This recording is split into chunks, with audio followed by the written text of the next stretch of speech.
కర్నూలు జిల్లాలో టొమాటో ధరలు రైతులకు కన్నీళ్లు తెప్పిస్తున్నాయి. కిలో టొమాటో ధర 2 నుంచి 3 రూపాయలు మాత్రమే పలుకుతుండటంతో రైతులు ఏం చేయాలో తెలియక విలవిలలాడుతున్నారు. గతంలో బలమైన రక్షణతో కిలో 100 రూపాయలు అమ్మిన చరిత్ర టొమాటోదే. 100లో ఈ ఎర్ర కూరగాయ లేనిదే ఆ పాకానికి సంపూర్ణత రాదు. పేదవాడైనా పెద్దవాడైనా ప్రతి ఒక్కరి ఇంటి వంటల్లో కామన్ గా ఉండే కూరగాయ టమాటా ఒక్కోసారి అందనంత ఎత్తుకు ఎగిరి అందరినీ ఇబ్బంది పెడుతుంది. అంతలోనే పాతాళానికి పడిపోయి నేర చూపులు చూస్తుంది. ఎప్పుడు సిరులు కురిపిస్తుందో ఎప్పుడు అప్పుల ఊబిలోకి నెట్టేస్తుందో తెలియక అన్నదాతలు నానా అవస్థలు పడుతున్నారు. టమాటా సాగుపై ఎన్నో ఆశలు పెట్టుకొని కలలు కన్న రైతులకు ఇప్పుడు మళ్లీ కొత్త చిక్కులు వచ్చి పడ్డాయి. ధర తగ్గిన టొమాటోతో దిగాలు పడ్డ అన్నదాత సాగు చేసిన పంటను చూసి గొల్లుమంటున్నారు.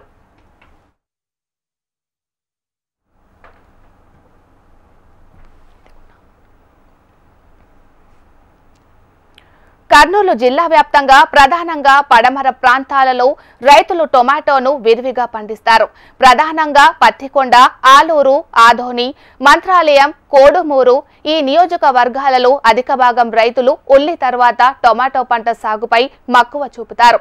పండిన పంటను పత్తికొండ, బల్లేకల్, ప్యాంపిలి ప్రాంతాలలో ఉన్న టొమాటో మార్కెట్కు తరలిస్తారు. అయితే ప్రస్తుత మార్కెట్ ధరల్లో ఒక్కోసారి పూర్తిగా పడిపోతుంది. రైతులు ఊహించని విధంగా ఇలా టొమాటో రేటు నేల చూపులు చూసింది. దీంతో పత్తికొండ మార్కెట్కు టొమాటో పంటను తెచ్చిన రైతులు తీవ్ర ఆందోళన చెందారు. గత 4 రోజుల నుంచి టొమాటో మార్కెట్లలో ధరలు పతనం సాగుతూ వస్తుంది.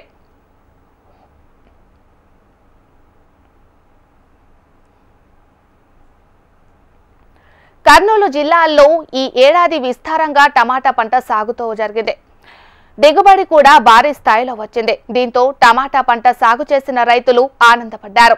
పంటను మార్కెట్కు తరలించిన రైతుకు ఇక్కడి రేటు కంగు తినేలా చేస్తుంది. ఇక మార్కెట్కు ఒక్కోసారి పెద్ద ఎత్తున టమాటా రావడంతో ధర ఒక్కసారిగా పడిపోయింది. దీంతో పంటను మార్కెట్లోకి తీసుకువచ్చిన రైతులు లబోదిబోమంటున్నారు. టమాటా సాగు కోసం రైతు ఎకరానికి వేలల్లో ఖర్చు పెట్టాల్సిన పరిస్థితి. పంటను మార్కెట్కు తరలించడానికి రవాణా ఖర్చులు రైతులకు తప్పలేదు. చివరికి మార్కెట్లో టమాటా ధర పతనం కావటంతో అన్నదాత ఆవేదన చెందుతున్నారు. రైతులు నేరుగా అమ్ముకునే రైతు బజార్లలో కూడా కిలో 10 నుంచి 15 రూపాయలకు టమాటాను విక్రయిస్తున్నారు. పల్లెటూర్లలో ఆ ధర 30 రూపాయల వరకు పలుకుతుంది. కానీ ఆరుగాలం కష్టం చేసి శ్రమించిన అన్నదాతలకు మాత్రం కిలో 5 రూపాయలు కూడా గిట్టుబాటు కాకపోవడం బాధాకరమైన విషయం.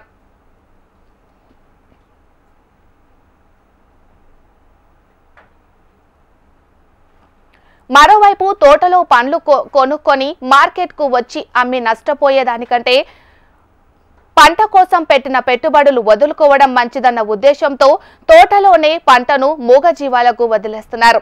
రెక్కల కష్టానికి ఖరీదు లేకపోయినా చేసిన అప్పులకు వడ్డీలు ఎలా కట్టాలని, తర్వాత పంటలకు పెట్టుబడుల కోసం ఎవరి దగ్గర అప్పులు చేయాలని ప్రశ్నిస్తున్న రైతులకు సమాధానం చెప్పేవారు లేరు. మరోపక్క దళారీ వ్యవస్థలతో నలిగిపోతున్నామని, పంటను కొనుగోలు చేసేందుకు కొత్త వారెవరూ రాకపోవడం కూడా ధర తగ్గిపోవడానికి ఒక కారణంగా చెబుతున్నారు. అధిక మొత్తంలో సంపాదించాలన్న ఆశ తమకు లేదని, పండిన పంటకు గిట్టుబాటు ధర కల్పిస్తే చాలని విజ్ఞప్తి చేస్తున్నారు. పెట్టినాము గిట్టుబాటు ధర లేక బాక్స్ 30 కేజీల బాక్స్ 100 రూపాయలు అడుగుతున్నారు. గిట్టుబాటు ధర లేదు. పత్తికొండలోనేమో జ్యూస్ ఫ్యాక్టరీ వేస్తామంటే ఇంతవరకు వేయలేదు. ఎన్ని ప్రభుత్వాలు వచ్చినా జ్యూస్ ఫ్యాక్టరీ మాత్రం రావడం లేదు. జ్యూస్ ఫ్యాక్టరీ వస్తే కనీసం రైతు గిట్టుబాటు ధర దొరుకుతుందని ఒక ఆశతో ఉన్నాము. ఇంతవరకే ప్రభుత్వాలు ఎన్ని వచ్చినా కూడా పడుచుకోకుండా జ్యూస్ ఫ్యాక్టరీని 40-50 వేల దాకా పెట్టుబడి పెట్టిన. ఇప్పుడు మార్కెట్ కి తీసుకెళ్తుంటే అక్కడ అసలు ఎవరు అడగట్లేదు. ఇక్కడ చూసా మాకు పెట్టుబడులకి కూలీలకి ఏమీ లేవు. 400-500 కాటికి పోతుండే 5 రోజుల మంటే చాలా అధ్వానంగా రేట్ అయిపోయింది. అంటే ఎందుకు బయట మార్కెట్ వాళ్ళు రావట్లేదు? బయట వాళ్ళు మార్కెట్ లో ఆల్రెడీ వస్తున్నారు. వచ్చినా ఇక్కడ లోకల్ వ్యాపారస్తులు రానివ్వడం లేదు. దాని వల్ల మాకు మార్కెట్ ఆల్రెడీ పడిపోయింది. రాజమండ్రి, విజయవాడ, తిరుపతి, హైదరాబాద్ అక్కడ 30 నుంచి 40 రూపాయలు కేజీ టమాటా రిమైండ్ ఉంది. పచ్చిపండు మాత్రం అధ్వానంగా